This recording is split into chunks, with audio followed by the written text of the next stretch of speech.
The Galactic Empire had watched Earth for decades, cataloging its cultures, measuring its potential, and concluding it was unworthy of integration. A defiant, fragmented planet, too emotional, too chaotic, too human. So when Earth refused assimilation, the Empire didn't send diplomats. It deployed biological enforcers, alien predators bred to cleanse resistance and silence rebellion. Within hours of the first drop, Earth began to fall. Megacities burned under precision orbital strikes. The alien ground forces followed, moving with surgical brutality. These were not beasts. They were engineered hunters, optimized for urban slaughter and jungle pursuit. Global command structures fractured. Communications failed. Nations dissolved into memory. But humanity was not gone. Where civilization once thrived, pockets of survivors formed resistance cells. They were scattered, underarmed, but not broken. In dense jungles, arid deserts, scorched cities, humans regrouped. Among the fragments, one name surfaced on encrypted comms like a ghost. A man who needed no rank, no introduction. He didn't report to command. He was the mission. Some called him a relic, others a myth. He operated without a unit, without air support, with nothing but a rifle, a combat knife, and decades of unrecorded warfare etched into his body. Surveillance satellites caught glimpses. A lone figure moving through predator-controlled territory with lethal precision. Never in the same place twice. Never seen retreating. He was dropped in without ceremony. No briefing. No backup. Just coordinates burned into a handheld device and a target zone. Predator Zone. 4. A jungle sector in South America deemed too lethal for drone ops.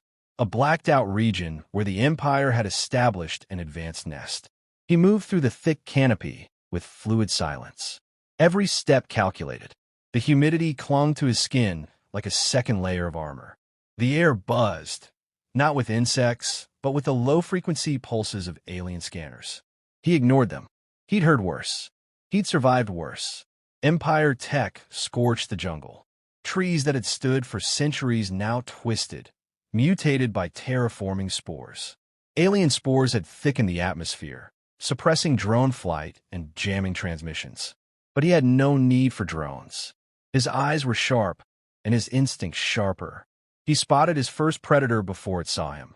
A towering form cloaked in active camouflage, stalking two human-resistant scouts. One scream echoed.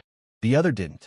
The man watched, calculated, mapped their movement patterns, then vanished into the foliage. The predator's tech was advanced. Plasma casters, energy spears, camouflage fields. Yet it relied on confidence, believing itself superior. He would weaponize that. Let them think they were hunting. He moved at night, dug in during the day, never lit fires, never left tracks. He modified old claymores to detect the electromagnetic hum of predator armor. He found a wrecked Empire scout drone and gutted it for power cells. Within hours, he'd created a hybrid trap, human design with alien lethality. When he first struck, it was silent. A single predator decapitated in the dark, its glowing blood seeping into moss. A message. The others would find it. They would understand. They weren't alone in the jungle anymore. Empire Command took notice. Predator units reported anomalies. Disappearing hunters. Sudden losses. The region was marked high threat, but no reinforcements were sent. The Empire didn't fear isolated humans. Not yet. He moved again. Changed patterns. Set decoys. Fed on wild roots and field ration powder. Slept no more than an hour at a time. And with each day, he killed again. Not with brute force, but with patience. He dragged one predator into a pit laced with explosives. Another, he baited into an abandoned temple rigged with steel stakes. The jungle grew quieter. Predator patrols spread thin. They become careful, hesitant. Their confidence dulled. He noted the shift, saw the signs. They were adjusting, adapting. He would do the same. The Empire believed it had mastered fear. But fear was a tool humans had long refined into a weapon. In this jungle, it flowed in one direction now, and it was not pointed at mankind. He paused at a ridge overlooking a ruined comm relay. Alien tech shimmered under moonlight. Smoke curled upward from a predator corpse impaled on a sharpened tree trunk. The jungle's oppressive humidity pressed in as he advanced steadily, his every step a calculated maneuver against nature and engineered chaos. Thick foliage intertwined with eerie remnants of alien technology created a landscape that pulsed with latent danger. His senses, honed by years of survival against both human and otherworldly foes, served as an unerring guide through this living labyrinth. Every rustle of leaves, every subtle tremor of the ground, spoke to him of lurking threats. There was no room for error here. Each moment was a potential ambush, a silent prelude to a life-or-death encounter. He traversed the undergrowth with a measured stride, his eyes scanning ceaselessly as his ears picked up faint mechanical hums intermingled with the natural chorus of nocturnal life. The jungle was not merely a backdrop, but an active participant in his trial. Vines hung like tangled sentinels, and ancient trees, their bark scarred with unknown symbols, towered overhead as if marking the boundary of an invisible arena. Amid the organic chaos, patches of unnatural luminescence betrayed the presence of predator instruments, embedded sensors, scattered tech remnants, and the occasional flicker of alien circuitry briefly lighting up in the murk. Every so often, his path intersected with evidence of the invader's impact. Burn marks marred the trunks of once proud trees, and the ground was littered with debris from failed attempts at establishing a foothold. He recognized the deliberate architecture behind the chaos, a fusion of brutal efficiency and relentless adaptability that had been designed to suppress human resistance. Yet, as he observed these silent testaments, a cold determination steeled his resolve. It was a challenge to outweed an enemy that relied on both overwhelming technology and savagery. Navigating through a particularly dense thicket, he paused, crouching low among tangled roots. His fingers brushed against a crude, handmade device he had fashioned by scavenging components from a downed Empire drone.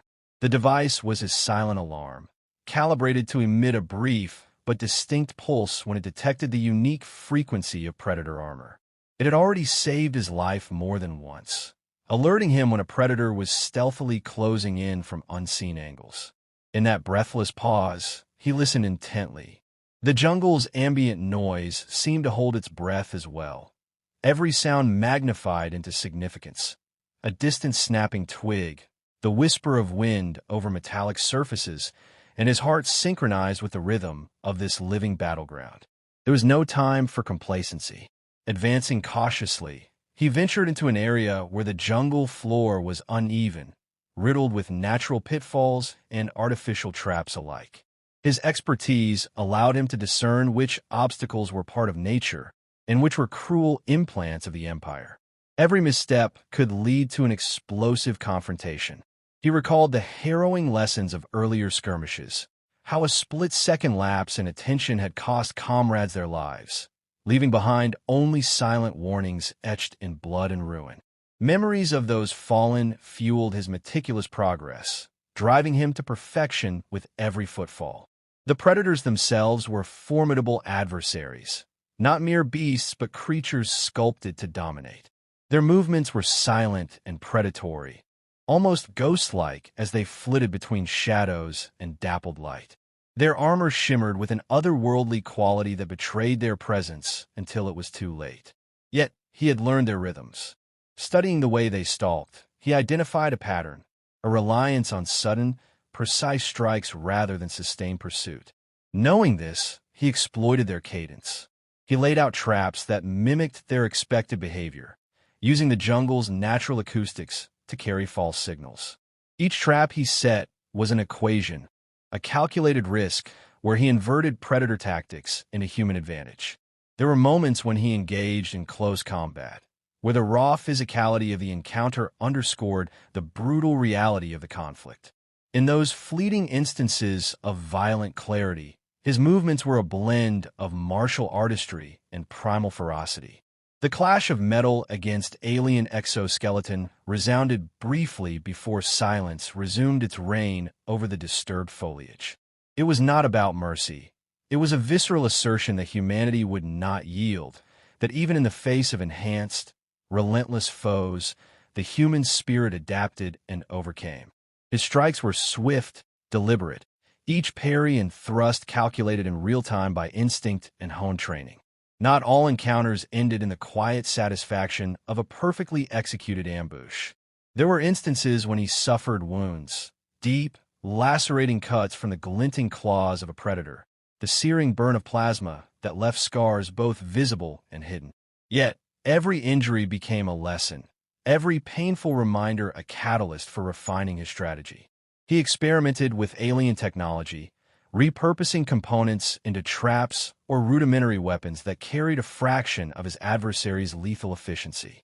His resourcefulness transformed the jungle into a canvas of ingenious contraptions, silent sentinels that marked the slow demise of the alien threat. In the midst of relentless onslaught, the ferocity of his tactics began to shift the balance. The predators, once so assured in their supremacy, hesitated. Their calculated assaults became cautious probes, as if they sensed that the rules of engagement had abruptly changed. The Empire's engineered perfection met an unpredictable variable, the indomitable will of a human being whose only allegiance was to survival and defiance. In every encounter, in every carefully orchestrated moment of chaos, he confirmed that the essence of humanity was its capacity to learn, to adapt, and to overcome adversity through ingenuity rather than sheer force. Thus, in the depths of that transformed jungle, the war between man and machine entered a new phase. The relentless pulse of the alien threat was met with a counter-rhythm, a determined heartbeat that echoed through the wilderness and resonated with the promise that, no matter the odds, humanity would always find a way to reclaim its destiny. A predator vanished into the treetops, its cloaking shimmering briefly as it repositioned above. The man didn't react with panic. He remained motionless, eyes scanning, ears tracking. He'd studied their movements, understood their confidence in vertical advantage. It would drop fast and silent, expecting fear. He gave it steel. The moment it lunged, he spun low and triggered a crude pressure plate wired to a repurposed plasma cell. The resulting blast sheared bark, shattered branches, and hurled the predator backward in a shower of blue-lit blood. Before it could recover, a bolt embedded into its exposed side, handcrafted from scavenged spear, pressure forged with bone and steel. The creature hissed, thrashing violently, then stilled. One more down. He wasted no time stripping its gear, learning, harvesting. Nothing was left unused. The Empire monitored these losses. High-orbit satellites registered another terminated unit. Command flagged the zone for pattern analysis, still unwilling to divert elite forces for what it considered a statistical anomaly. That decision gave him space to escalate. His methods intensified. Predator patrols grew erratic as his campaign expanded. He targeted key assets, ammo pods, scanner nodes, water purification outposts. Anything that sustained the enemy became a liability. He turned their tools into traps, their signals into lures. They adapted slowly, not expecting a human to act with such coordinated aggression. Their programming had not accounted for one man waging war like a virus infecting a system from within. He no longer hid. He moved with controlled aggression, picking terrain where sound, sight lines, and escape routes favored him. He timed strikes to solar cycles, using the planet's heat shifts to mask his own energy signature. He flanked them, hit from unexpected angles, vanished before the counterstrike. The jungle shifted with him, trees stripped for traps, pits dug with improvised punji sticks, snare lines that activated salvaged plasma bursts. Death emerged from underfoot and overhead. The Empire's hunters, once swift and decisive, moved like prey, edgy, hesitant. They started double-teaming patrols. Even their adaptive AI routines couldn't counter a human brain weaponizing instinct and experience together. They tried a night assault. 4 of them. Thermal vision calibrated. stealth tech enhanced. He'd already poisoned the surrounding water, slowing their reaction times. He let them get close, triggered a decoy heat signature to draw attention, then circled silently. One fell to a garrote made of repurposed wire. The second caught a blade through the eye before it could react. The third unleashed plasma, fire blindly, lighting up trees and screaming foliage. The fourth tried to flee. He brought it down with a handmade bow, the arrow laced with a corrosive compound extracted from local fauna. It screamed as its armor failed.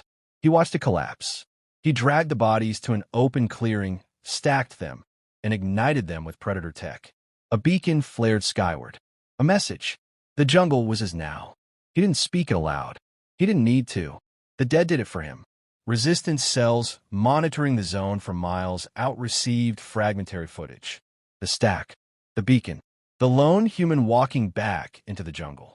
Morale surged. Messages pinged across secure channels. He's still alive. He's turning it. We have a chance. Tactics spread. Other squads began emulating his methods. Manual traps, terrain-based ambushes, hybrid weaponry. The resistance transformed from scattered prey into coordinated cells. His victories were not just kills. They were doctrines. Survivors in ruined cities, refugees in underground tunnels, all began moving with renewed purpose. The Empire responded. They dispatched elite predator units, command-grade hunters with superior armor and tactical subroutines. They deployed with ruthlessness, expecting quick resolution. They underestimated the transformation already in motion. He didn't face them head-on. He adapted again. He mapped their range patterns, learned their cooldown times, watched their decision trees in battle. He baited them into killing their own drones with misplaced fire, turned their pack tactics against them, using misdirection and noise to isolate leaders from units. Their advantages became burdens. Their enhancements became predictabilities. He made them bleed. One elite caught him off guard, a direct strike, shattering bone and driving him into a shallow ravine. But pain sharpened him. He used mud to seal wounds, fashioned a brace from broken exosuit panels. With one arm limp and vision blurred, he still ambushed the elite with a fusion of spear, fire, and collapse trap that brought half a cliff down. No wasted movement. No wasted effort. He kept the helmet. Cracked, scorched, but functional. He studied its interface. Primitive compared to human software, but effective. He learned how to loop its telemetry, how to spoof its tracking. He used it to listen, watch, predict. The Empire had not deployed an army. They had released predators expecting prey. What they faced now was worse than resistance. It was adaptation sharpened to a singular point. They had brought war to a species born from it. Every day, his name spread without a voice. He never broadcast, never acknowledged the myths forming around him. But the dead knew. The jungle knew. And the Empire, watching its losses mount and morale data spike across human territories, began to realize it too. Their predator units were being hunted, not by a rival empire, not by organized military, but by a single, relentless human force that refused to die, refused to submit, and learned faster than they could evolve. He didn't fight for glory. He fought because they were still breathing. And that was reason enough. The Empire's patience was eroding. Losses in zone, force surpassed acceptable limits. Data analysts flagged a statistically impossible pattern. One operative responsible for the deaths of multiple elite predator units, each equipped with full armor suites and enhanced cognitive implants. Empire Command authorized escalation. Not just more troops, but something new. Something engineered for one task: elimination of the anomaly. They called it an Apex unit. The Apex was not a hunter.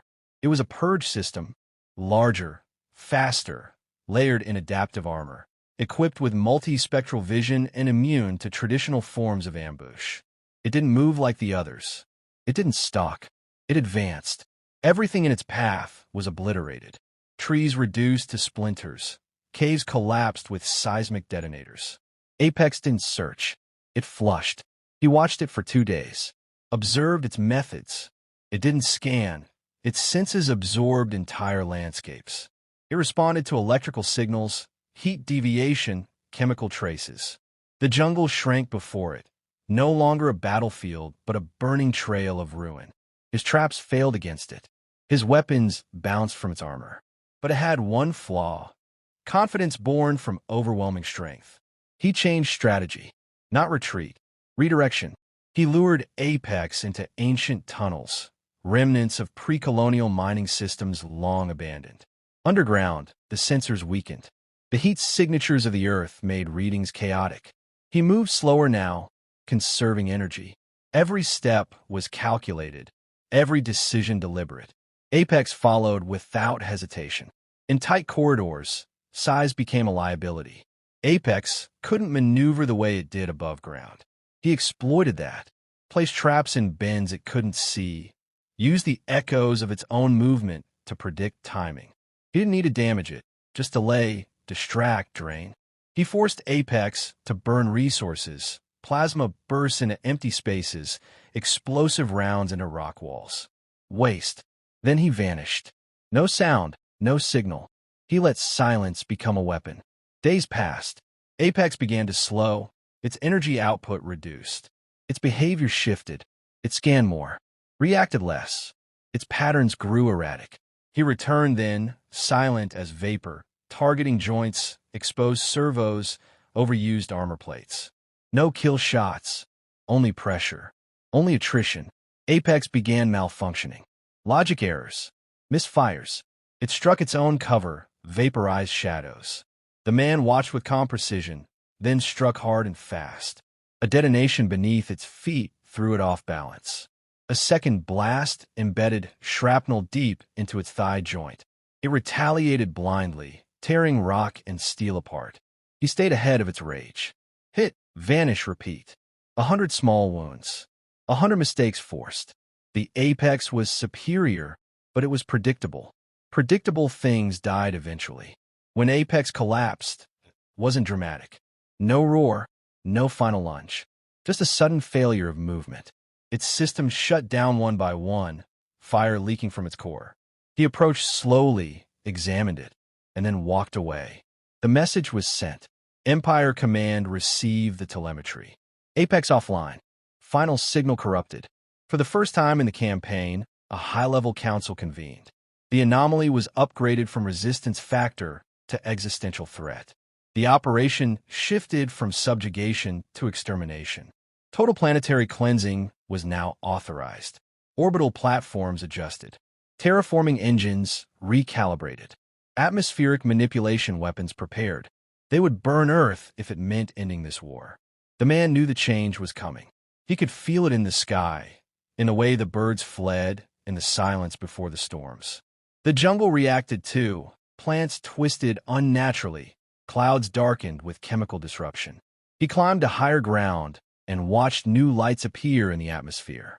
Not dropships, not scouts, engines of extinction. He contacted no one. He left no messages. But resistance networks felt it. A signal pulse echoed across backdoor frequencies. A warning without words. A call to move. The resistance acted. Underground bunkers were sealed. Evacuation routes engaged. Human cities already in ruin became fortresses. What was left of Earth's population braced for annihilation, not with fear, but focus. His legend had changed them, taught them, prepared them. He returned to the zone, not to hide, not to fight Apex, but to strike at the root. In the heart of the jungle stood the Spire. Empire terraforming tower, central node for regional control. Protected by layers of automated defenses and elite predator squads. No human had ever breached one. He didn't plan to breach. He planned to break. Using Apex's own tech, scavenged and reconfigured, he mapped the Spire's inner design. Not perfect, but enough. He moved through defense patterns, disrupted AI targeting with jamming bursts, bypassed sentry points using coded light pulses. Every step forward was paid in pain. He took wounds, burns, cuts, fractures, but moved forward. Always forward. Inside the Spire he climbed, past incubators for new predator units. Saw half-formed hunters in stasis. saw human bodies experimented on, harvested, stored like samples. He didn't pause. He planted charges, sabotaged power nodes, rerouted coolant systems to fail under load. Security responded. 6 elite units converged. He used the verticality of the spire against them. Gravity, momentum, chaos. They fell. The last one he burned alive in its own containment gel. The core tower hummed with energy. He placed the final charge. No countdown. No speech. He turned and left the way he came, bleeding, broken, but never stopping. The explosion leveled half the jungle. The spire fell. The regional control grid shattered. Orbiting Empire assets lost sync. Cleanse protocols were delayed. Earth's execution, for now, was halted. He didn't wait for thanks. Didn't expect survival. He walked into the ash of his own war, eyes fixed on the next horizon. The message had been made clear. Humanity wasn't kneeling. It was evolving. The Empire's retaliation came swift and calculated. With the spire destroyed and the regional control network shattered, Orbital Authority initiated Protocol Helix, planetary destabilization through tectonic agitation and atmospheric disruption. It wasn't a weapon of precision. It was a declaration. If they couldn't control Earth, they would erase it. Fault lines were manipulated by orbital pressure drills, and the skies choked with artificial storms seeded by chemical dispersion. Cities that had barely survived invasion began collapsing into the ground. He knew they were running out of time, but destruction was noise. Beneath that noise was signal. In the chaos, he found access. Empire infrastructure, weakened by loss of sync, exposed vulnerable data corridors. Resistance technicians cracked into their relay hubs, gathering blueprints, broadcast codes, command node frequencies. Everything they needed to understand how the enemy thought. He delivered the data himself. No intermediary, no delay. He didn't stay to celebrate. While others scrambled to evacuate, he moved toward the last uplink site, an off-world transmission platform buried in a shielded valley. It was the Empire's failsafe, their way of maintaining coordination when surface operations failed. Destroying it would blind them, delay reinforcements, and cut the Empire's reach at a critical point. He entered the zone alone. Empire units had regrouped. Survivors from failed missions now guarded the uplink. They weren't shaken anymore. They were angry. They remembered his patterns, predicted his tactics. He didn't care. He had changed again. He moved faster, hit harder, used misdirection sparingly, opting instead for unrelenting aggression. No longer hiding, he engaged directly, surgical, efficient. He wounded them mentally first, forced them to retreat, showed them fear again. Every step toward the uplink was carved through elite squads. He took damage, lost blood, kept going. The uplink sat inside a fortress of spiked towers and kinetic shields. No infiltration path existed. He didn't need one. He used the helmet from the fallen Apex, rewired it to emit a constant broadcast pulse, a false override command. The sentries paused. For 6 seconds, just long enough. He hurled an explosive core into the breach point, blowing a hole wide enough to enter. Inside, he faced the final operator, an augmented predator captain with advanced reflexes, neural syncing, and kill count credentials etched into its armor. No traps, no tricks. The fight was brutal, direct. Steel clashed against alien alloy. He broke ribs, suffered internal bleeding. But every strike he landed had purpose. Every movement drained his enemy. When it ended, he stood over the corpse, arm barely lifting the plasma spike he used to breach the console. He disabled the uplink. The signal stopped. Off-world, the Empire's reinforcements paused. Data streams went dark. A rare delay in Imperial execution. Seconds of silence. That was all humanity needed. Resistance networks used the blackout to launch coordinated strikes across the planet. Sabotage teams hit landing zones. Ground troops severed supply chains. Civilian militias overran garrisons abandoned due to confusion. In a vacuum left by lost communication, humanity surged like a storm through the cracks of an Empire's armor. Earth wasn't won, but it wasn't falling. He didn't return to command. His body couldn't endure another campaign. His lungs filled with blood, bones fractured.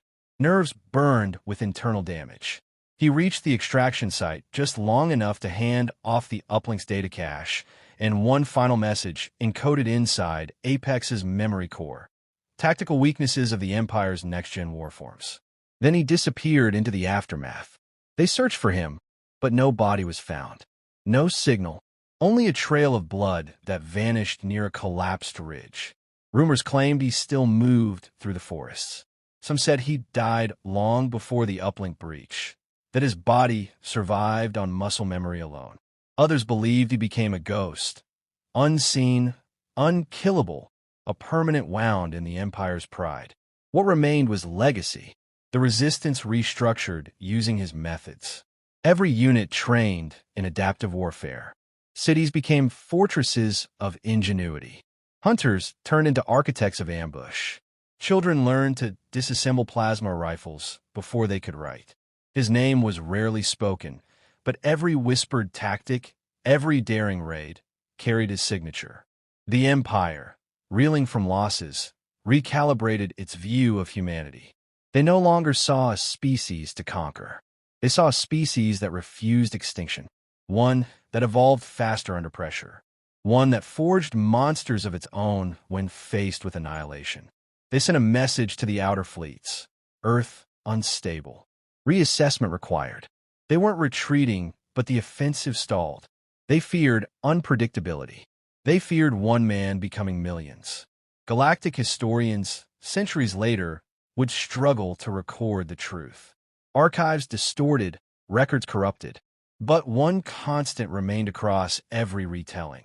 The anomaly who defied extermination protocols, disrupted an entire war engine, and rewrote the rules of asymmetric survival. Not a legend, not a myth, a human. He didn't fight for orders. He didn't serve a rank. He fought because they tried to end his kind.